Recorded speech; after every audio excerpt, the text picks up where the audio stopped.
Vejo um polegar positivo. Estamos no ar pela primeira vez no ano de 2022. Sejam muito bem-vindos ao Clube da Exame Invest. A mesa central do Clube da Exame Invest estreia esse ano. E que ano, senhoras e senhores! Começaremos agora. As principais resenhas de mercado começam agora. Um jeito leve e descontraído para você estar bem informado sobre os seus investimentos num ano decisivo. Por isso, fica aqui a oportunidade de se inscrever no canal, deixar o seu like para acompanhar muito conteúdo ao longo desse ano. Sem mais delongas, deixa eu chamar meu parceiro de todas as noites. Seja bem-vindo, Bruno Lima? Não. Que isso? Aí Tá não. Diferente? O que você fez nesse recesso? Harmonização facial? Conta pra gente. Pessoal, brincadeiras à parte, Bruno Lima hoje não pôde estar presente. Quem está presente no clube de hoje para dar o pontapé inicial em 2022...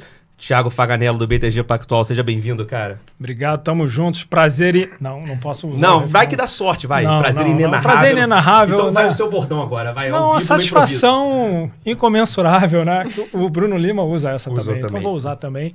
E, pô, muito legal estar aqui. Todo início de ano eu tô aqui. Deu sorte, né? Todo início de programa você tá aqui e pra quem não sabe, ele é quem fica atrás das câmeras dando o polegar positivo. Sempre quando eu falo início é ele que tá atrás. Aliás, cara, o grande idealizador, criador, produtor, diretor, inventor do clube, não. É ele, deixa eu elogiar mais um pouco porque ele é meu chefe. É um cara, enfim. Sem mais delongas, vamos apresentar o convidado que vai estrear o clube. Olha a responsabilidade, estreando o Clube da Exame Invest do ano de 2022, Vlad Ribeiro da Genoa Capital. Vlad, seja bem-vindo, cara. Obrigado pelo convite, Daniel. Obrigado, Thiago, também.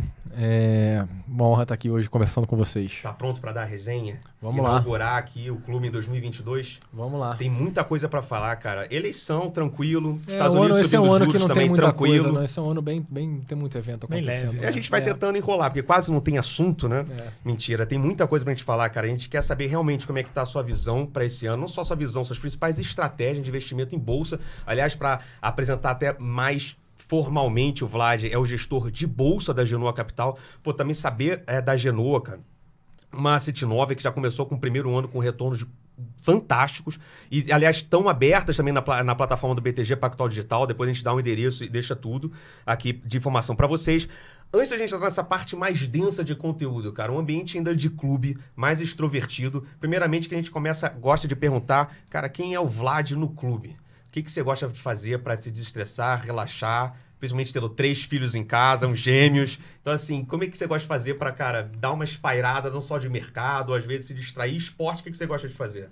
O esporte que eu tenho feito, assim, eu comecei até um pouco mais velho a jogar tênis, né? É um esporte que, assim, eu gosto muito e acho que tem uma vantagem grande pra gente do mercado, que se eu for correr, eu tô ali pensando no trabalho o tempo inteiro. Se eu tô pedalando, eu tô pensando no trabalho. Se eu tô nadando, eu tô pensando no trabalho. O tênis, se eu pensar no trabalho, eu não consigo jogar tênis. Então, assim, talvez seja a única hora do dia que você consegue desligar um pouco. Também não dá para parar de pensar, né? Você vai parar uma hora aí para sacar, você lembra um pouco ali da ação que você tem, vai pensar como é que tá o pré-mercado agora aqui, 6 horas da manhã. Você não consegue desligar, mas ajuda um pouco. Então, eu tenho jogado tênis, assim, é um esporte que eu tenho gostado muito, assim. Infelizmente, eu não comecei muito novo. Mas eu tenho visto o clube, né? Tem outros tenistas. Cara, já pode até fazer um ranking. Até para fazer um campeonato do clube, Fabiano, né? Paolo, o que mais? Salomão é do squash também, né? Salomão, o principal dele é tênis. Aliás, fica quinhão pra todo mundo ouvir. Chamei o Salomão pra jogar squash ontem, marcou e não foi grave. Mas quando ele for, vai ser gravado e a gente bota alguns trechos aqui. Mas, ô Vlad, e passando um pouco agora, cara, da sua carreira, a gente sempre gosta de perguntar... Pô, hoje você é o responsável pelos principais posicionamentos e estratégias de bolsa na Genoa. A gente vai entender melhor mais no final. Mas, cara, como é que você entra no mercado? Assim? Como é que foi parar no mercado? A gente sempre pergunta se inspirou em alguém, foi coisa de família, ou foi na faculdade. O que te deu aquele trigger pra você falar, vou aqui no mercado financeiro? Ou parou sem querer? Ou até alguns convidados que a gente já teve aqui na mesa do clube, de cara, nem começou a carreira no mercado, mas olhou e falou, não, quero ir para esse nicho da indústria. Como é que foi o seu caso, cara? Então, eu fazia engenharia de produção. Eu tinha bastante interesse por economia desde novo, assim, lia jornal, acompanhava, mas meu pai era médico, assim, não entendia absolutamente nada, então não tinha, assim, muito estímulo dessa parte de ir para o mercado financeiro. Aí surgiu uma oportunidade de uma vaga de estágio, eu fui lá fazer uma entrevista, eu programava bem, na época eu trabalhava de programador, e aí me chamaram para ser estagiário de equities dentro de uma asset, muito porque eu programava para poder criar rotina. Programar na época era o que? Era VBA mesmo? Na época eu programava Delphi, Pascal, C++, mas assim, na época era para programar em VBA mesmo. E aí no final, assim, no momento que eu sentei, o pessoal falou, não, vamos começar a fazer análise. Eu não sabia nem o que era o EBITDA, assim, não tinha nem ideia do que era, assim. Eu conhecia muito pouco, comecei a estudar. Gostei muito, fui gostando muito, e aí acabou que a programação ficou de lado e o foco ficou na análise fundamentalista mesmo. Desde então, daí não parou. Desde então nunca parou, então comecei lá na Fidúcia. Até Gabriel Raoni, que era meu chefe lá na época, trabalhava com Gabriel Raoni, Marcelo Serfati, Paulo Guedes. Vou fazer um parênteses aqui. Essa época eu já atendi o Vlad. Na época o Thiago ainda tinha cabelo preto, né? Cabelo marrom. Castanho. Vocês conhecem desde essa época? Desde essa época, cara. A gente não vai entregar a idade aqui, mas... O Thiago hoje falou que eu tava velho, né? Eu falei, a gente envelhece junto, né? Mas aí você, então, Fidúcia, e aí conta um pouco da tua história. Aí assim, na época a Fidúcia teve um período muito difícil, quando eu tava lá. Os produtos macro não performaram muito bem, de forma geral teve muito resgate. Que ano foi esse, cara? 2007. Tá. E aí a Fidúcia, ela se muda para São Paulo, não fazia sentido para eu estar na faculdade, eu fui para São Paulo. E aí eu fui pro BBM, tinha uma pessoa que trabalhava lá na Fidúcia lá, que era muito amigo, assim, falou, tem uma vaga lá no BBM de bolsa, aí eu fui fazer uma entrevista lá, e assim, o BBM na época, assim, tava girando muita gente, assim, era a pessoa que me grande escola ali do Rio, né? Era, BBM, espetacular, assim, então a pessoa que me entrevistou, uma semana depois ela já tinha saído, então tinha muita oportunidade, porque assim, as pessoas estavam fazendo uma adaptação, tinha umas mudanças grandes na época do banco lá, de diretores, etc, então tinha muita oportunidade acontecendo. E sempre bolsa? Sempre bolsa. E aí eu fui trabalhar com o Leonardo Linhares, já naquela época. Aí fui analista do Léo.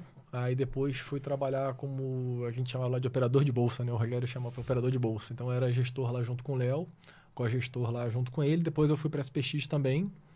E aí foram 10 anos trabalhando com o Léo no total nesse período. Depois fui para o Itaú. Aí o Itaú acho que tinha uma oportunidade diferente, cara, fazer uma gestão de fundo long only, né? Assim, lá na SPX era muito focado nos multimercados. Trabalhando com Caldas. Trabalhando com o André Caldas. Estreou o clube, aliás, né? Muito bom. Episódio 1, André Caldas aqui no clube. E aí depois a gente sai para montar a Genoa lá com o time macro da Genoa, que trabalhou lá. E como é que é, cara? Pela primeira vez na carreira montar um negócio próprio, empreender, ter a sua marca, agora ter sua franquia, vamos dizer assim, de... Acho que é um aprendizado muito grande, assim. Acho que é um aprendizado cada vez maior. Todo dia se aprende muito. Ter que fazer... Essa gestão de pessoas é uma coisa diferente, né? Do que eu fazia. Até fazia um pouco, sempre fiz um pouquinho, mas é diferente agora. Mas assim, é muito bom porque você pode imprimir a sua cultura, né? Isso. Então você pega assim, as coisas que eu trabalhei com pessoas que são muito inteligentes, muito geniais, muito boas. Então você pega o que você acha de melhor de cada um e tenta implementar nos processos de investimento que você acha que cada um faz melhor e bota a sua cultura nisso. Então eu acho muito bom, assim. Eu trabalho eu e o Lucas Cachapuz na gestão de bolsa. O Lucas também foi 13 anos da JGP. Então, assim, tem uma cultura muito parecida de preservação de capital, de fazer conta, de olhar os negócios no detalhe. Então, assim, a gente tem um fit muito bom ali, a gente trabalhando junto. Então, assim, é uma coisa que acho que assim, não podia ser melhor, assim, para mim. Assim, é muito bom montar o próprio negócio. Mas tem muito desafio, né? Esse negócio, você trabalha 24/7, 7 dias por semana, não tem descanso mesmo. Cara, pegando um link já de Genoa, né? Que, aliás, conheço alguns mais, outros menos, outros às vezes só virtualmente, outros mais pessoalmente, ali da parte macro da Genoa, que é um braço muito forte, aliás, né? Depois até gostaria que você falasse um pouco das filosofias de investimentos, a gente começar a entrar nas discussões dos temas e posicionamentos atuais, mas o Raduan, o Codogno, o Mariano, o Igor, é uma filosofia de fato de traçar primeiro um pano de fundo macro e tentar traduzir esses vetores ou essas teses macro para a bolsa, ou vocês tentam caminhar em paralelo, vocês tentam só compartilhar visões, mas cada um tem a sua estratégia meio que independente ali? Tá. Então, o que a gente tem, assim, o fato de ter esse background macro, e aí, assim, a gente tem os economistas, que são muito bons, tem os gestores de macro, que são muito bons, tem a análise de dados. A gente tem na Genoa 6 programadores dedicados a dados para a mesa, para gestão, né? Para bolsa e para macro. Então, assim, a gente tem muita informação. Com isso, a gente consegue montar um pano de fundo, que eu acho que é um diferencial competitivo nosso para a parte de bolsa. Então, assim, a gente monta um cenário macro, a gente tem mais confiança do nosso cenário macro, a gente normalmente vê na frente, porque quem só está vendo bolsa, quem está olhando só o micro. Mas, assim, a gente olha assim, o que está precificado, né? A gente, às vezes, o cenário é muito ruim, mas a gente acha que já está no preço. Então, não importa muito. Às vezes, o cenário é muito ruim, a gente acha que não está no preço. Então, é uma diferença, assim, o cenário macro ele é um pano de fundo para a gente montar a nossa estratégia. E aí, falando já, pegando esse gancho, Vlad, a gente olhando aqui para a Bolsa especificamente, a gente está vendo que hoje o gringo é o principal comprador de Brasil, falando especificamente de Bovespa, enquanto que o local não, né? O local continua com resgate, enfim, um pouco do filme que a gente viu no final do ano, principalmente, a gente está vendo agora. Como é que está a tua cabeça hoje, vamos dizer, para um cenário já, vamos dizer, micro? Como é que você enxerga a Bolsa hoje, né? Você falou, às vezes tem coisa que está barata e tem a questão do momento. Então, como é que você vê hoje o cenário e como que você se posiciona nesse sentido, né? Tá. O cenário macro nosso, assim, ainda é um cenário bem desafiador para esse ano, né? Assim, a gente, no modelo mais otimista, a gente teria um crescimento pífio para esse ano. Então, assim, é um cenário muito mais para um país 0 a 0, uma leve recessão, que eu acho que, assim, para o mercado de bolsa especificamente é muito ruim, ainda mais vindo uma inflação tão grande, né? Então tem que repassar muito preço para as empresas recomporem margens, com aumento de juros muito grande, então a despesa financeira sobe. Então, assim, também é outro motivo para a contração de earnings. Então, assim, a gente no cenário macro, assim, como ponto de fundo, acha bem ruim, assim, para ativos de risco. E teve uma migração muito grande de renda fixa para a bolsa. Hoje a gente vê empresas muito boas emitindo a 15%, 16% ao ano, que é uma competição muito forte com a bolsa hoje, né? Então, eu acho que ainda tem um pouco desse movimento que saiu de renda fixa, foi para a bolsa para voltar. Esse movimento a gente até gosta, assim, no final, que nos dá oportunidade de comprar boas empresas a preços bons. Então, assim, é um movimento que, no final, se a gente estiver protegido e a gente sobreviver nesse movimento, a gente pega o ciclo muito bem. Mas acho que é um movimento que ainda vai continuar. Então, assim, quando a gente olha para a bolsa, tem coisas que estão muito baratas, mas ainda acho que tem um ajuste para acontecer de posição nos portfólios. A gente pode explorar, talvez, os setores depois. Vamos falar um pouco lá de fora. Eu acho que o tema de inflação, se vamos ficar aqui dentro, a gente vai logo jogar a eleição na mesa, deixa a eleição mais para o final. Mas lá fora, Vlad, a gente estava também batendo um papo um pouco antes aqui de sentar na mesa. Um dos grandes temas que existe para investimentos, né, enfim, que rege a dinâmica de preços de ativos financeiros no mundo inteiro, é o comportamento do Banco Central norte-americano.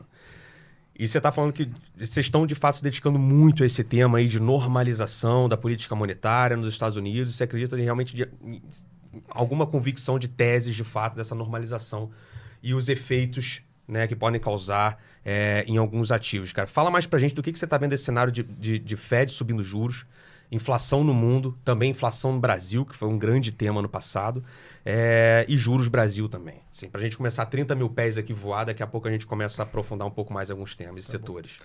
Quando a gente olha a inflação americana, vamos pensar assim, tem uma discussão meio filosófica, né? Os Estados Unidos vai ter inflação, não vai? A tecnologia é deflacionária. Existe essa discussão, a gente não tem resposta para isso, acho que ninguém tem. Mas um fato é, o mercado de trabalho dos Estados Unidos está no pleno emprego, as condições monetárias estão na maior expansão que a gente já teve até hoje. O Fed continua imprimindo dinheiro, apesar de estar fazendo tapering, ainda continua expandindo o balanço. Então, assim, quando a gente olha, existe uma normalização que precisa acontecer. E aí, o ano passado, por exemplo, a gente olha assim, o Fed, ano passado, muita gente do mercado já esperava que o Fed começasse a reduzir, enxugar a liquidez. O Fed não enxugou a liquidez, o S&P subiu em 27% ano passado, a Bolsa caiu 13%. Aí eu penso assim, se não tivesse tido essa expansão, se fosse esse ano um aperto monetário nos Estados Unidos, a S&P subisse, sei lá, 5%, será que a Bolsa cairia só 13%, a Bolsa cairia 25%? Não sei.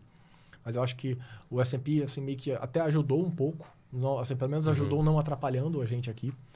E quando a gente olha para esse ano, a gente vê essa normalização acontecendo. Assim, há 6, 7 meses atrás, os sell-sides achavam que não ia subir juros esse ano. Agora as pessoas já acham que vai subir 3, 4 vezes. Tem gente que acha que vai subir 6, 7. Então, assim, eu não sei quantas vezes vão subir. A gente não tem, assim, essa cobertura hoje, mas, assim, é muito claro que precisa ser feito um aperto monetário nos Estados Unidos. Isso não vai ajudar a gente. Infelizmente, assim, era melhor que a gente estivesse fazendo os nossos ajustes com lá fora muito frouxo. Infelizmente, a gente vai fazer os nossos ajustes com lá fora também tendo que apertar um pouco. Então, acho que esse cenário vai ser mais turbulento para a gente esse ano. E o Fed está avisando, né? E tem aquela frase, don't fight the Fed. Para mim, assim, se o Fed está dove, você vai dove com o Fed. Se o Fed está rock, o Fed mudou. Então, quem olha para o Fed fala, não, o Fed é dove, o Fed mudou. Você vê assim, não precisa, assim, você não precisa ser o economista que olha no detalhe da décadas do Fed, é só você ver os discursos há 6 meses atrás e os discursos hoje, assim, são completamente diferentes. Então, o Fed mudou. Em termos de juros e inflação aqui no Brasil, o que vocês estão achando? E até você falou, né? E essa relação de juros, Estados Unidos e juros Brasil, você até comentou aqui um pouco antes da gente sentar, que, por exemplo, Bolsa você acha mais desafiador, o ano de 2022, até por questões que a gente vai discutir mais à frente aqui, como tema eleitoral. Mas a moeda, você já começa a enxergar algum valor, assim, essa relação dólar-real. A gente acha que a Selic vai até 12%, né, um ciclo de alta. Então, assim, é um juro que ajuda muito o carry trade aqui. A balança também muito favorável. Então, a gente até tem uma aposta long no real, nos fundos. Em ano de eleição. A gente hoje acha não que... é trivial, né? Mas a gente acha que hoje, dado todos esse já está bastante precificado no dólar, assim, cenário pior, assim. Interessante. E a gente pensa muito em portfólio como um todo. Então, a gente tem uma posição negativa na bolsa, uma posição positiva no real. A gente olha sempre como... Assim, o book macro, ele é um book único, né? Então, assim, é um book que sempre tenta fazer correlações, reduzir downsides. Então, assim, o book hoje, ele tem um pouco essa cara, assim, né? De mais negativo na parte de bolsa e mais otimista no real. Interessante. A parte de setor, que é dar o kickoff aí, Thiago.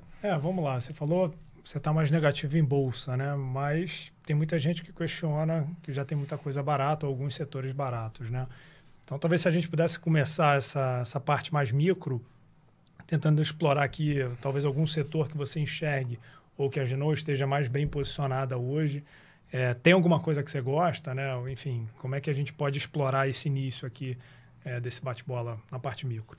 Então, na parte micro, a gente gosta muito de pensar assim, né, em temas, e depois dentro dos temas a gente vê se tem as empresas que fazem sentido para a gente, né? Então, por exemplo, a gente tem esse nosso cenário macro, que já está a nossa cabeça que assim, é um cenário pior de atividade, pior de despesa financeira, as empresas alavancadas vão um pouco piores, a gente coloca esses filtros, mas quando a gente pensa em temas, um tema que a gente gosta muito, que é um tema que a gente assim, acredita bastante, que a gente estuda bastante lá, é a transição energética. Então, quando a gente olha assim, pensando para 20, 30 anos, a gente vai mudar, vai ter uma mudança muito grande, os carros não vão ser movidos aos combustíveis que eles são movidos hoje, vai ser biocombustível, vai ser a eletrificação da frota, as usinas a carvão vão reduzir drasticamente, eólico, solar vão aumentar bastante, vai ter geração distribuída, cada um que tiver um telhado em casa vai ter a sua energia solar que vai suprir parte relevante da sua demanda, você vai ter uma melhora nas tecnologias de bateria, então você vai ter a bateria em casa que vai suprir, talvez você nem precise ficar ligado no grid, dependendo do seu consumo. Então, acho que tem uma evolução muito grande nessa parte de energia renovável, e aí a gente vê assim, dois ganhadores. Tem os ganhadores, que são as empresas que estão bem posicionadas nessa parte renovável, que tem tecnologia, que tem o ativo, que tem o P&D, que tem a inteligência. E a gente também tem o ganhador do Old Economy, que é o vilão, que é o petróleo, né? Então, assim, a gente divide as nossas teses nessa parte em duas. Quando a gente fala um pouco sobre o petróleo, né? A gente vê uma redução muito grande do investimento global na produção e exploração de petróleo. Então, assim, as majors de petróleo cortaram muito investimento. A Petrobras mesmo cortou muito investimento em petróleo. E a gente olha para frente e vê assim, a OPEP de novo voltando a ser reguladora dos mercados. Então, a OPEP, que antes não era, né, o shale trouxe muita oferta e colocou o petróleo em $60. A gente não vê isso acontecendo agora. É uma questão até ideológica também do governo americano hoje de não investir em petróleo, junto com a agenda ESG. Então, assim, os Estados Unidos a gente não vê os Estados Unidos retomando o shale com a mesma força, apesar do petróleo já estar a $85. E a OPEP fica como grande regulador desse mercado. Você pensa, você é a OPEP, o teu grande ativo é o petróleo. O mundo inteiro quer acabar com o teu grande ativo. Você vai aproveitar para tomar um retorno nos próximos 20, 30 anos. Então, assim, a OPEP vai trabalhar maximizando o retorno dela nesse período. E isso vai fazer com que o petróleo seja alto mesmo, assim. Então, a gente não duvida do cenário de petróleo indo para $100 em algum momento nos próximos 3 anos, assim. É o cenário que esse petróleo é para cima na nossa cabeça. Tá. A demanda continua crescendo. A demanda não cai agora. Você pega nos próximos 5 anos, a demanda sobe. Então, não tem queda de demanda. E o supply é muito limitado ainda, muito restrito na mão da OPEP. Tá, e aí se você fosse, então, já puxando aqui o quadro compra ou não compra, se você fosse escolher dentro do setor de óleo aqui na Bolsa, você prefere Petro ou as outras, né? E quais seriam as outras nesse caso? Olha, quando a gente olha o valuation das empresas de petróleo no mundo, a vantagem é comprar todas, tá? É até difícil, porque são todas muito baratas. Tamanho otimismo, /convicção com o preço de petróleo no curto prazo? Não, até assim, se você pega um petróleo normalizado, elas já são baratas. Eu vou normalizar o petróleo a $65. É que a gente nessa velha economia ficou para trás, elas estão descontadas. Ela já pagam, assim, imagina que assim, quem investiu, quem era um analista de petróleo nos últimos 15 anos, o cara assim, muito pensava do mercado, né? Porque assim, foi difícil demais assim, o período. Então, assim, não tem, as pessoas não têm. E tem o ESG também, os fundos não compram, muito fundo que não compra por causa do ESG. A energia é o maior underrate do S&P nos Estados Unidos, né? Quando você faz a pesquisa com os fundos. Então, as pessoas não têm energia. Dá uma olhada. As pessoas não têm energia. E aí, quando a gente olha para o Brasil, assim, acho que Petro e PetroRio são as duas empresas que a gente mais gosta aqui. Apesar da eleição, a gente gosta de Petro, né? E a PetroRio, assim, é uma empresa que, assim, é um case que acho que já teve outras vezes aqui. Um case que ele tem um pouco da questão de ser uma tese um pouco mais consensual nesse momento de resgate, de redução de risco. É um case que acaba estando mais exposto do que deveria para o tema atual. Mas, assim, é uma empresa muito barata, é a melhor execução do setor, assim, dessas Junior Oils, na nossa opinião. Tem uma oportunidade de alocação de capital incrível, comprando ativos da Petrobras, que ela tem uma expertise de gerar muito valor nessa compra de ativos. Então, assim, a gente vê muito upside. Assim, então, você falou de Petro, apesar do político. Por que você gosta de Petro? Acho que é legal falar. Tá. Quando a gente olha para Petro, cara, a Petro tá assim, a gente olha muito, assim, vamos olhar preço sobre lucro da Petro, né? Tá 3 vezes preço sobre lucro, aí ela vai pagar 30% de dividendo nos próximos 12 meses, assim. Não salva um cavalo de pau nesse governo que a gente não acredita. Tem um pouco a tese que o general, ele não dá para demitir o general, né? Você colocou o general lá, você não vai demitir o general tá fazendo um trabalho bom. Acho que surpreendeu todo mundo positivamente, o general quando sentou na cadeira lá, ninguém sabia o que era, e o general veio fazendo um trabalho que todo mundo gosta. A Petro vai pagar 30% de dividendo. Então, assim, a Petro que está 3 vezes lucro, vai para 2 vezes lucro, se ajustar pelo dividendo que você vai receber, é muito barato. Entendeu? Acho que já tem muita coisa no preço. E como a gente está com uma posição mais pessimista, ela até funciona como meio que um hedge, né? Uma proteção da nossa carteira para esse cenário. Interessante. Porque a gente não vê um cenário de descompressão política sem a Petro subir muito. Então, você vai falar assim, vai ter um cenário de melhora política ou uma terceira via, seja o que for, a Petro deveria subir muito. Então, ela até funciona como um hedge, né? Uma proteção para a gente nesse cenário. Que é a PetroRio. Qual o ticker da PetroRio? Thiago Faganello. Prio 3. Eu ensinei tudo pro Bruno Lima, cara. Isso aí é comigo. Manda pra mim, manda. Não, o Prio 3 já foi escolhido até pro quadro de medalhas do clube. Prio 3 já foi Bruno um pique Garcia, aqui, do Bruno Garcia, Garcia, verdade. Escolheu. Outro gestor aqui falando muito bem do case também. Deixa eu aproveitar só pra gente encerrar esse tema. Você falou de renováveis, né? O fundo hoje tem alguma posição com foco em renováveis, nesse tema ESG que está tão aí em voga? Como é que você exploraria talvez esse tema na carteira? Legal. Essa transição de matriz energética que você comentou. A gente... com essa cabeça, a gente foi pesquisar as empresas do Brasil. O Brasil tem uma oferta razoavelmente limitada de empresas hoje que estão desenvolvendo a parte de energia renovável. A gente olhou bastante lá fora também. A gente teve muita dificuldade de achar empresas a preços atrativos, porque é uma oportunidade tão grande que o mercado, assim, ainda mais no momento quando o juro está negativo lá fora, né? O mercado acaba antecipando e ele paga na frente tudo. Sim. Então você olha assim, o que está no preço? A gente faz lá um roda modelo, o que está no preço? Já está no preço um pipeline tão grande, num retorno tão alto, que a gente fala, cara, a simetria aqui não é para comprar. Aí aqui no Brasil, a gente olhando as empresas, uma empresa que assim, a gente já conhecia a Cosan. A Cosan é uma empresa que está listada há 15 anos, eu conheço a Cosan há tanto tempo. Mas assim, ela conseguiu desenvolver um negócio dentro de uma subsidiária, que é a Raízen, que é o etanol de segunda geração. Então, assim, dentro da Cosan, ela fez o IPO da Raízen. E a gente olha hoje, assim, até um IPO que não performou bem como diversos IPOs do ano passado. E a gente olha hoje o que está precificado na Raízen dessa parte renovável é 0. E aí, só para explicar aqui um pouco, né? O que a Raízen tem? Ela desenvolveu o etanol de segunda geração. Então, você tem o etanol, que você pega a cana, moe a cana, produz o etanol, sobra o bagaço da cana. Esse bagaço da cana e mais o resíduo, ele era eliminado. Agora, você pega esse resíduo e produz o etanol de segunda geração. Bota num biodigestor, faz uma produção química lá. É uma tecnologia que só a Raízen tem. E quando a gente olha para as outras empresas de açúcar e etanol, as empresas, assim, o açúcar sempre foi um setor ruim, né? Foi muito sofrido, o açúcar foi muito subsidiado no mundo, muita empresa quebrou. Então a gente olha assim, as empresas hoje elas estão ganhando muito dinheiro no açúcar e no etanol, elas não vão investir nisso agora, elas têm que pagar a dívida antiga, querem ganhar um dinheiro agora porque nunca ganharam. Então assim, a Raízen ela está sozinha investindo no E2G hoje. E a tecnologia, a gente, assim, ela já desenvolveu uma planta. A gente acredita bastante na escalabilidade dessa planta para desenvolver as outras plantas que ela tem no portfólio. E o etanol de segunda geração ele tem um prêmio para o etanol de primeira geração, que é como se fosse um crédito carbono que ele tem, né? Você pega lá na Europa, você tem umas metas chama Red Tree, né? Você tem umas metas de descarbonização. Quando você compra o etanol de segunda geração, você cumpre essa meta, não precisa pagar multa. Então, quando você olha assim, o etanol tem um prêmio muito grande de segunda geração para o primeiro. Mas ele negocia no mesmo preço de qualquer outro biocombustível, se você pegar um biodiesel, pegar uma outra coisa. Só que a Raízen tem uma vantagem muito grande que ela tem ali, né? O bagaço está ali, a tecnologia está ali. Você imagina, tem uma empresa lá fora, chama Nest, que faz o biodiesel. Você imagina a logística reversa para ela retirar óleo de fritura de tantos restaurantes, de tantos lugares, para poder retomar esse óleo e fazer o biodiesel de segunda geração lá, né? Então, uma vantagem competitiva muito grande que eles têm. A margem é muito alta, o retorno é muito alto e hoje tem 0 no preço. Então, assim, o nosso play... A gente até escreveu uma carta. Quem tiver interesse, Lá tem no LinkedIn. Carta de novembro. Carta né? de novembro A gente vai botar 6 depois meses, com ele. 6 meses do fundo long bias. Sobre o tema transição energética. Acho que é legal. Vamos pôr, acho que dá, botar o link na tela aqui. Sim, vamos. Então, muito provavelmente o link está passando na tela Legal. aqui, poder acessar a carta da Genoa, que fala exatamente sobre o case Raizen. Fala sobre transição energética e sobre Raizen.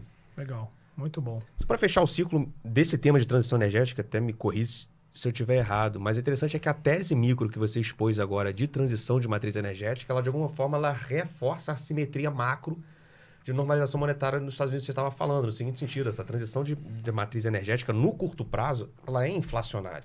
Muito até através do preço do petróleo, que você falou, até de alguns players, você está querendo pegar esse case aqui. E que reforça, de fato, essa assimetria ou o risco, né, de você ter que ter condições mais apertadas, mais rápido nos Estados Unidos do que talvez o mercado esteja esperando, do que o mercado está precificando hoje. Esse micro, de fato, reforça o macro que você explicou antes, né? Sim, não, e você vê, né, a China e os Estados Unidos que estão brigando, quase que uma guerra fria por tecnologia e tal, se juntaram para liberar os estoques de petróleo. Só que assim, eles vão liberar os estoques, só que não tem o supply novo entrando, não tem o shale para entrar, não vai ter muito supply. Então, ele pode segurar o preço hoje, mas ele não resolveu, daqui a pouco eu vou recompor, ele tiver que recompor o estoque, ele vai comprar de volta. Talvez consiga suavizar o movimento, mas reverter vai ser difícil. Eu não acredito muito nisso, não. Interessante, cara. Interessante. Acho que o Vlad, acho que ele deu uma deixa aqui, quando ele falou o seguinte, que às vezes você tem cases muito interessantes, mas que o mercado também já pagou muita coisa na frente. Quando você falou isso, para mim, piscou aqui fintech. Que a gente tem discutido muito aqui, não só fintech aqui, como fintech lá fora, preço, o que está no preço, múltiplos assim, que acho que ninguém nunca viu na vida para algumas financials. Trazer você para essa discussão, cara, de setor financeiro, assim, né? Até financials, como é que você está vendo fintech hoje? E até aí pegar o IPO de Nubank, né, que tem gerado muita discussão, um IPO recente, vocês têm Nubank, não tem, como é que vocês olham para a fintech, estão posicionados, não estão? Essa é a tua visão desse setor aí. Ou até complementando a pergunta, você prefere as fintechs daqui ou as lá de fora? Talvez só para a gente juntar tudo e você discorrer aí um pouquinho. Quando a gente olha para o mundo, né? Normalmente o mundo está sempre na nossa frente. Então, assim, a gente faz um trabalho na Genoa de sempre estudar fora. A gente estuda o case fora quando a gente está estudando o case aqui. Às vezes a gente até gosta, investe lá. Se a gente achar que tem uma empresa espetacular, a gente pode investir fora. Mas serve também para aprender aqui. Assim, a gente não vai saber a empresa que vai ser disruptada aqui no Brasil olhando só para cá. A gente tem que olhar lá para fora, ver o que está acontecendo. As fintechs, a gente começou a olhar bastante. Então, assim, a gente estudou Square nos Estados Unidos. A gente foi para os mercados emergentes. A gente achou 2 fintechs que assim, são até um pouco mais específicas, que é uma fintech na Rússia e uma fintech no Cazaquistão. Acho que eram as fintechs de mercados emergentes, que a gente achou que tinham assim, um maior diferencial de retorno, de qualidade de tecnologia. Na Rússia e no Cazaquistão. Como é que é explicar para o teu cotista que você comprou uma ação no Quais eram os Cazaquistão? nomes? Você não chegou a comprar? Então, na Rússia... Ou só estudou o case? Não, na Rússia a gente foi um retorno relevante para o fundo ano passado, o Tinkoff. Uma fintech na Rússia. Qual o nome? Tinkoff. Tinkoff. A galera que é do triatlo e tal já conhece, já porque ele é patrocina, né? Nunca ouvi falar. Mas explica, acho que é legal a gente explorar, né? A Tinkoff e o outro papel no Cazaquistão. Você conta um pouquinho o que são essas empresas. Os dois são ecossistemas, então assim, eles são muito mais do que simplesmente um banco, né? Eles são bancos digitais, mas que tem toda a parte de varejo, tem a parte agora você está desenvolvendo a parte de investment bank, a parte de home broker que ainda não tem. Dependendo por exemplo, no Cazaquistão ele tem o e-commerce, né? O maior e-commerce do Cazaquistão também é dele. Então, ele é a plataforma completa de e-commerce mais plataforma financeira. E quando a gente olha assim, beleza, assim, é Rússia, né? A Rússia realmente, a gente sabe quando a história nos mostra que já teve muita gente quebrou na Rússia. Dívida da Rússia no passado. Mas a gente olhava assim, a empresa estatal de petróleo da Rússia, que é a Gazprom, negociava um prêmio para a Petrobras. O banco estatal da Rússia, que era o Sberbank, negociava com prêmio para o Banco do Brasil. O CDS, né, que é lá, vamos botar assim, a probabilidade de calote de um país, vamos botar assim para ficar mais fácil para todo mundo entender, ele era da Rússia era 1/3 do Brasil, mais ou menos. Então, assim, a gente achava que... Só que a gente olhava as fintechs, elas eram muito baratas. O múltiplo do Tinkoff, a gente comprava o Tinkoff a 8 vezes lucro, uma empresa que tinha 45% de retorno sobre patrimônio. Enquanto as fintechs brasileiras, elas não dão lucro, a gente comprava assim a 8 vezes a receita das empresas, né? Então, a gente achava que a simetria era muito maior comprar essas fintechs lá fora. Então, a gente teve essas fintechs lá fora. O geopolítico, assim... Na verdade, elas performaram bem, a gente reduziu um pouco porque performaram bem. O geopolítico começou a piorar um pouco, a gente não tem mais hoje no portfólio. Mas aí, quando a gente olha para o Brasil, a gente pega esse aprendizado, né? A gente estudou essas empresas, vamos estudar um pouco para o Brasil e ver o que a gente aprende, né? as fintechs brasileiras também, elas estão nesse mesmo cenário onde o mercado está pagando muito na frente, né? Então, assim, por exemplo, no Nubank, a gente faz uma comparação que, assim, com o valor de mercado do Nubank, eu consigo comprar o Pactual, a XP, a PagSeguro, quase a Stone. Dá para comprar as 4. Ou seja, a soma do valor de mercado dessas 4 dão quase o valor de mercado do Nubank. Sim. É diferente, né? Não dá para comparar. O Nubank é um banco de varejo, tem 40 milhões de clientes, 35 milhões de clientes ativos hoje. O Pactual está iniciando no BTG+, mas já é uma plataforma muito boa. É diferente, Então, acho que assim, a gente acha que assim, o mercado já paga muito na frente do Nubank. Outra métrica que eu gosto de olhar muito é a carteira de crédito, né? O Nubank, ele tem 28 bi de carteira de crédito hoje. O Itaú tem 720. Caramba. Eles valem mais ou menos a mesma coisa. Então, assim, o que o mercado precifica hoje, que a carteira do Nubank, com o mesmo retorno do Itaú, ela vai ser 30 vezes maior. Se ela tiver o dobro do retorno do Itaú, ela vai ser 15 vezes maior. Então, eu acho que assim, o mercado já paga na frente também, nessa tese. Então, assim, a gente não tem. E quando a gente olha assim, e acho que tem essa vantagem um pouco de olhar lá para fora, a gente vê essas coisas. Assim, e aí eu vejo assim, umas pessoas olhando... Saíram vários relatórios, né, e tudo, mas as pessoas olhando preço sobre receita do Nubank. Acho que eu nunca ouvi ninguém olhar preço sobre receita de um banco, né? Assim, é uma coisa que eu nunca vi, mas assim, então eu acho que o mercado já, assim, acho que tem um pouco de desconhecimento do Nubank. Acho que assim, é uma empresa fantástica. Quando a gente fala, assim, isso é uma coisa assim, que eu acho muito relevante. Quando a gente fala com as empresas de tecnologia lá fora, acho que talvez seja a empresa brasileira mais respeitada no Vale do Silício. Acho que é por isso que os investidores americanos pagam na frente, porque eles falam com o time de tecnologia e falam, cara, esses caras são muito bons. Mas acho que já paga na frente, né? Então, a gente hoje não tem. A gente espera, se tiver uma simetria, tiver um retorno maior, pode ser que um dia a gente tenha. Tá. Deixa eu voltar um pouco ainda na parte de commodities. A gente explorou muito o tema de óleo, né? E eu lembro que num passado um pouco mais recente, falando das outras commodities, você estava com uma cabeça um pouco mais pessimista com Vale, com minério, né? Por conta de atividade de China. Como é que está a sua cabeça? Mudou um pouco, assim, olhando para as outras commodities que não Petro e Prio, que são posições que você comentou aqui que você tem. Como é que você enxerga elas dentro do teu portfólio também? São relevantes ou não? Para esse ano, assim. Para esse ano. Quando qual que era a nossa questão, né? A gente achava que o minério estava muito fora do preço de marginal de expansão. Quando a gente olhava, a gente achava que o minério ia ter uma correção. Por mais que as empresas deveriam ser mais correlacionadas com o minério de longo prazo, elas acabam sendo muito correlacionadas com o minério de curto prazo, porque ninguém sabe o que vai acontecer no futuro, as pessoas olham muito os múltiplos de curto prazo. E aí a gente olhava para a Vale e achava a simetria meio ruim, a gente não tinha. Aí quando a gente olha hoje, depois que o minério caiu, até já subiu bem dos lows do minério, mas a gente olha para frente, a gente vê uma sazonalidade muito positiva com o fim das Olimpíadas de Inverno. Vai ter uma retomada da produção no aço na China. A infraestrutura da China é o motor da economia. A China já começou o afrouxamento monetário. Então, assim, enquanto na contramão dos Estados Unidos e de vários bancos centrais do mundo, inclusive o nosso, que estão fazendo aperto, a China já começou a fazer um afrouxamento. Então, eu acho que vai ter uma demanda por infraestrutura. Isso vai ter que voltar. É muito difícil isso não voltar. E as empresas estão muito baratas, assim, é impressionante. É muito parecido com a Petrobras. Assim, a Vale está 3 vezes EBITDA, 20-25% de free cash flow. Depende do seu minério, pode ser 30%. Então, assim, a simetria aqui é muito para cima. E a Vale está fazendo a coisa certa, né? Ela pega o caixa, ela recompra, ela paga dividendo. Então, assim, acho que é muita geração de valor para o acionista comprar essas empresas. Muito baratas, tanto Vale, siderurgia e até papel celulose também. Então, a gente tem essas empresas na carteira também. Muito bom. Carteira da turma tem focado um pouco em commodities, né? Eu acho que esse é um momento, talvez, de um ano... mais difícil, a turma se esconde um pouco. Não ali, só pela questão preço, pela questão cenário justifica, tem a questão também... Enfim, a performance também, desempenho ser mais dolarizado, ano de eleição, fica como um hedge. É um hedge natural, né? Exato. E assim, e é difícil, né? Porque você olha para o índice, a gente foi olhar outro dia, assim, o índice é grande em Vale, o índice tem 15% de Vale, 14%, cara, tá 16% o índice, a Vale no índice. E o gringo, quando ele entra no Brasil, ele compra ele vai exatamente a liquidez. Imagina assim, você tem um fundo long only, se você tem 15% de Vale, você está under a Vale. E ninguém tem 15% em Vale.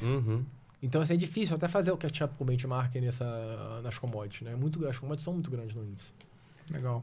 Vamos puxar o último compra ou não compra? Falar de varejo, que a gente gosta também. Varejo, acho que é um tema relevante. Puxa essa aí. Não, é verdade. Discussões que a gente também tem muito aqui, trazendo de tech, né? Você tem essa parte de tech no setor financeiro, que são as fintechs ou os bancões. Aliás, até só pegar o teu último view assim, em termos de bancões, né? Que você ficou mais tech no Nubank, ele achou muito interessante a sua exposição.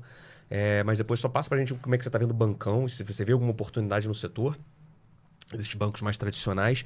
Mas pega essa parte de tech também e trazer para o varejo. Aliás, varejo que foi um setor que foi massacrado na Bolsa em 2021. Se você acha que para 2022 já tem papel ali que gerou essa oportunidade desse grande sell-off, dessa grande correção que teve em 2021.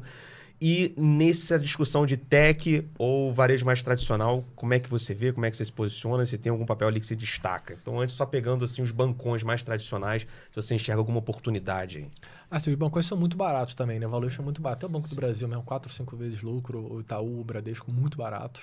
A gente tinha até, a gente começou um ano comprado nos bancos. Taticamente, a gente achou que andou muito rápido, então, assim, às vezes a gente roda os modelinhos nossos, assim, é uma coisa que descolou muito da reversão à média do que andou, a gente reduz as posições. Mas eu gosto, acho assim, é muito barato. Acho que é um carrego bom, só que assim, olha para o CDI, 3 anos de juros, vão dar uns 40%, mais ou menos, 35%, 40%. O banco tem que subir 40% em 3 anos para você fazer o break-even com o CDI. Então, assim, pode ser difícil, duro. É difícil, né? Pode ser que suba, mas é difícil. Não é fácil. A gente vai ter um ano de uma atividade econômica difícil esse ano. A gente vê lá, assim, a agenda... Até a gente não falou de eleição ainda, mas assim, a agenda... Tá deixando pro final para tu ir se preparando. A agenda do PT, quando a gente ouve assim, ela é contra o capital financeiro, né? Digamos assim, fala um pouco assim, banco público voltar a emprestar. E os bancos, assim, dão muito lucro, como é a discussão de taxação nos bancos. Então, assim, tem a disputa contra a renda fixa é grande ali nos bancos, assim, dado que não tem tanto crescimento, né?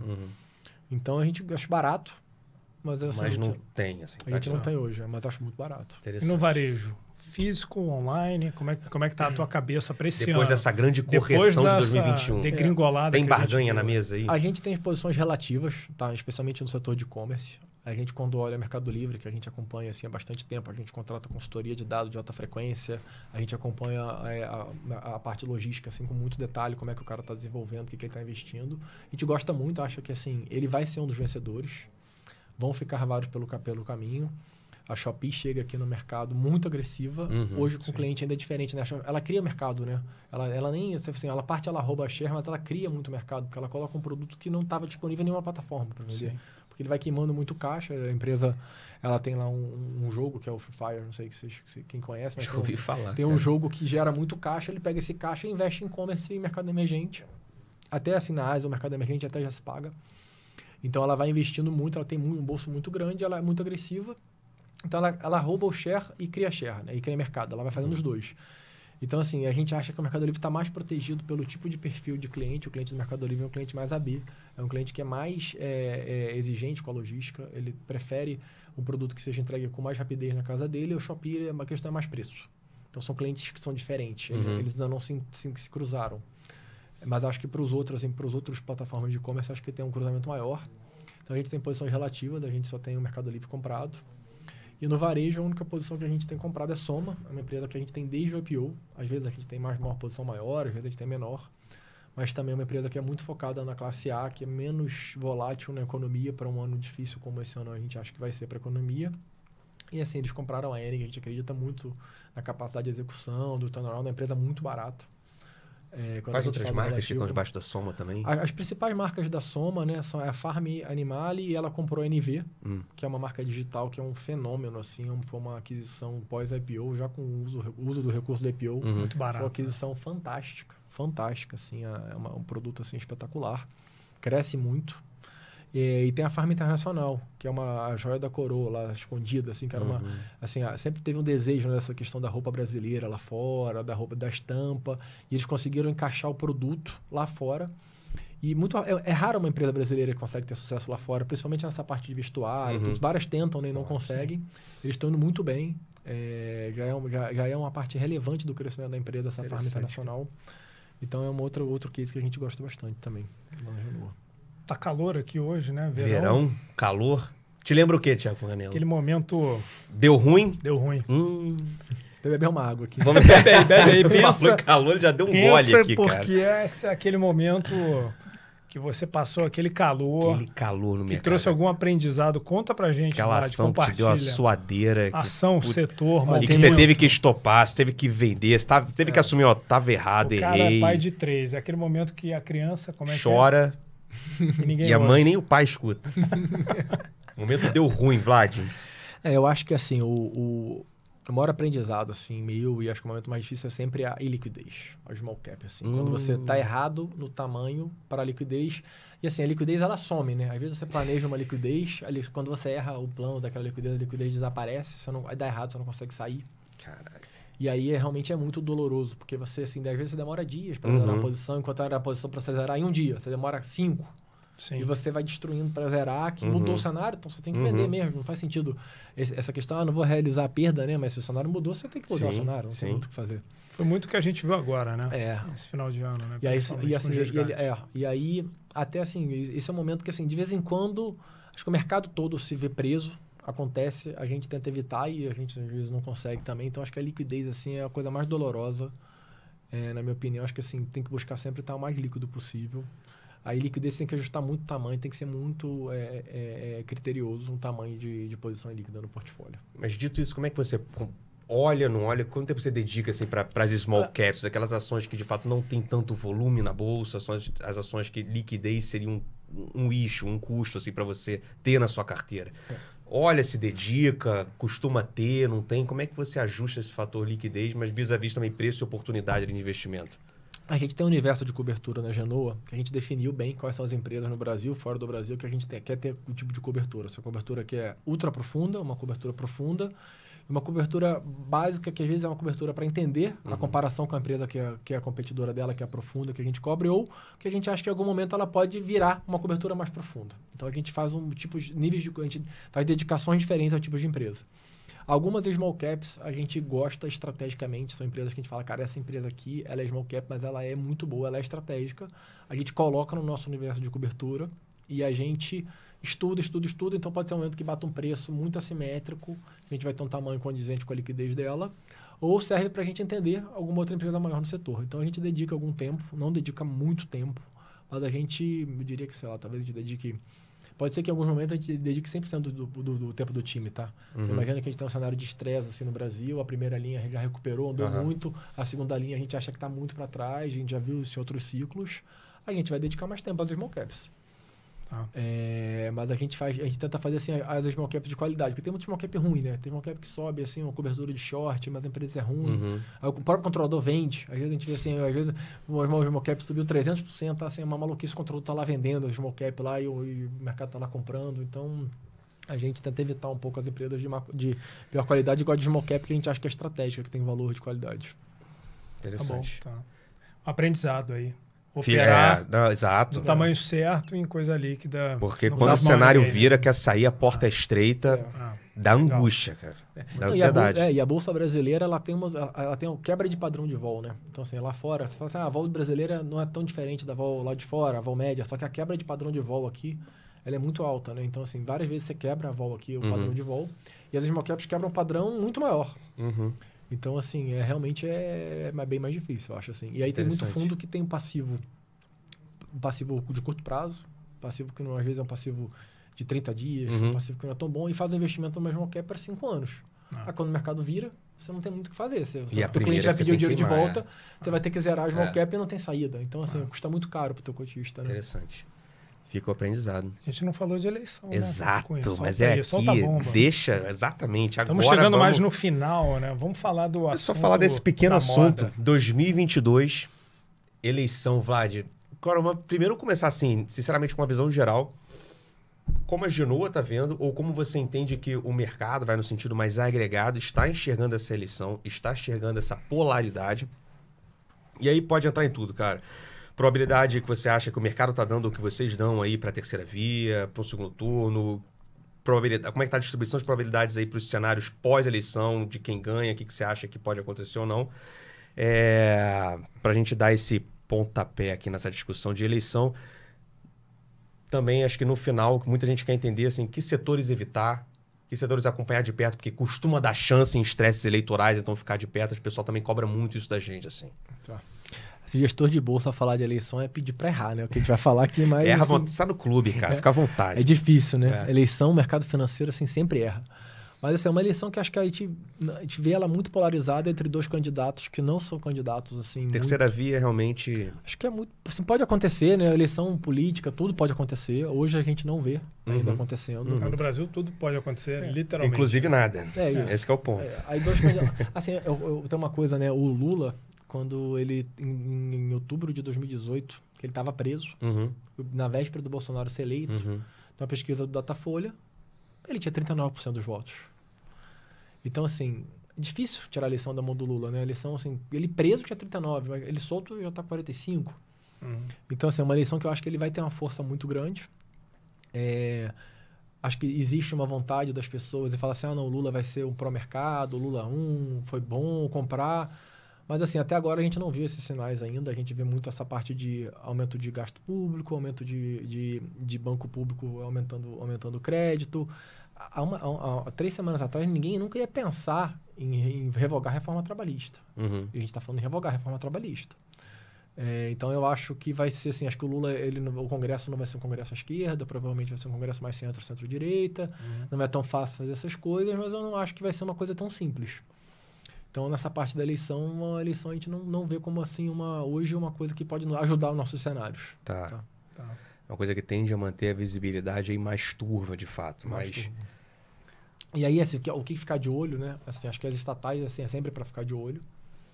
Costumam dar chance, assim, em anos eleitorais, sofrerem estresse. Sofrerem muito. Assim, tinha uma história, assim, a gente... Lá... Isso que eu estava te perguntando, desculpa te interromper, mas você tem Petro, por exemplo, né? Do case de oil, você tem posição em Petrobras, mesmo em ano eleitoral, você... Assim, a gente acha tão barato que mesmo no ano eleitoral, mesmo se o governo piorar a Petro, assim... Se você olhar assim, historicamente, assim, vou falar uma coisa contra o que eu acabei de falar. A Petro dava 50 bilhões de reais de EBITDA no governo do Lula. Hoje a Petro vai dar 250. Então, assim, pode voltar para 50, né?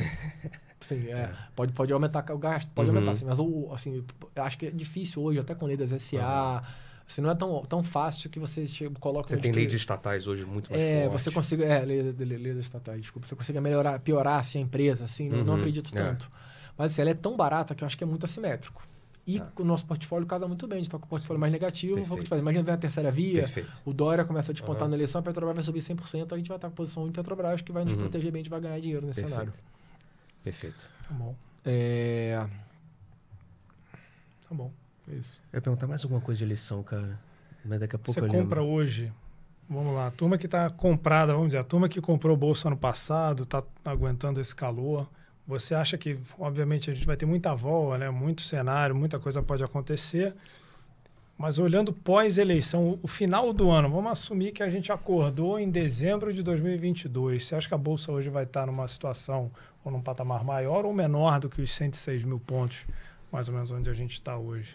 Difícil, né? Dizer, mas assim, acho que você não vai ganhar dos juros até o final do ano. Então, assim, vou botar que tenha 12% de juros, mais ou menos.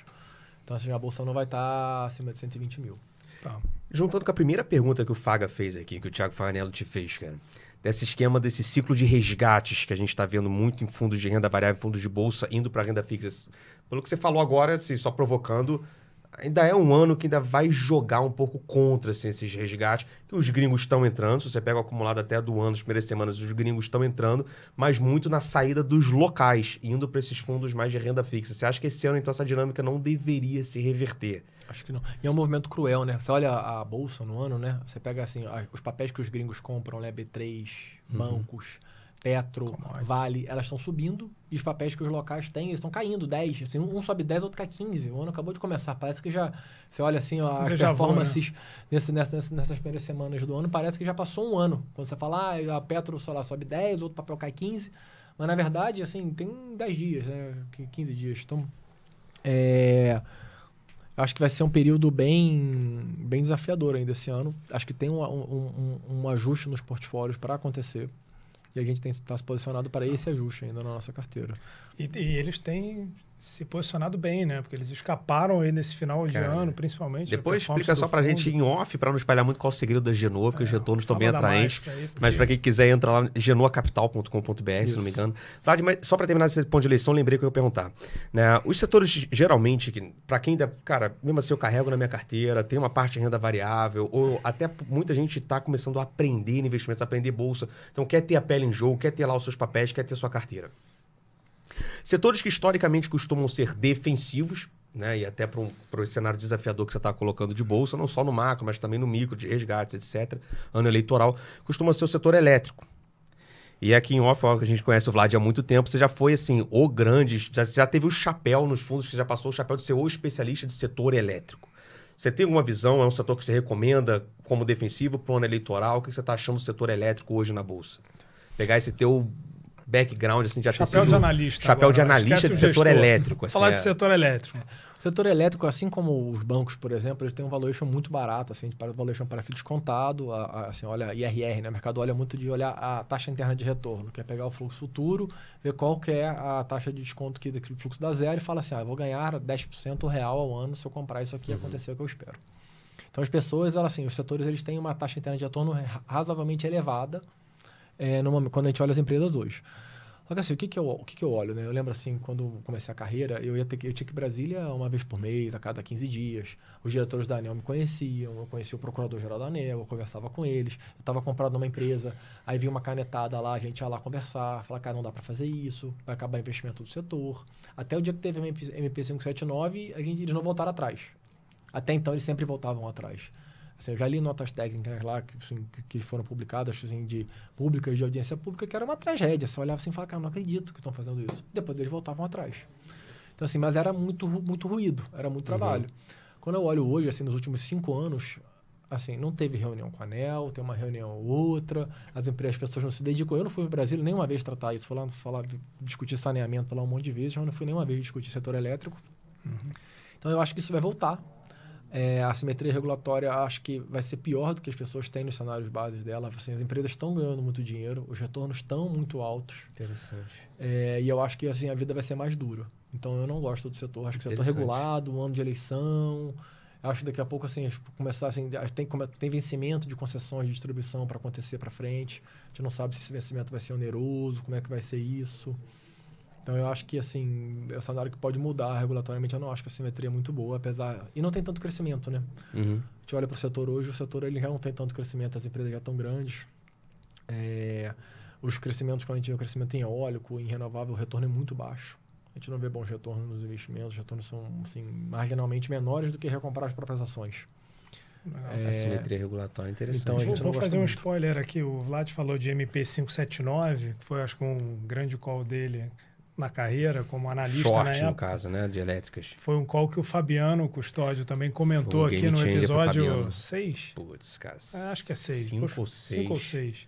Da Maius Capital, que eu acho que também vale aqui a gente, para quem não assistiu. Foi o grande momento, deu bom dele, ele explica certinho ali. O Vlad acertou essa também. Poucos acertaram, hein? Parece fácil, mas não é não. Setor chato, hein, cara? Nossa mãe. Mas porque eu acho que tinha uma expectativa, tinha uma expectativa das pessoas dele voltarem atrás, né? Acho que esse foi o ponto. Ele tinha voltado atrás várias vezes. Né? Dessa vez eles não voltaram atrás, né? Legal. Então eu me lembro, assim, no dia assim, que tinha MP 579, tinha assim, muitos fundos lá fazendo uma aposta contrária, no dia seguinte, 20% das ações caíram, né?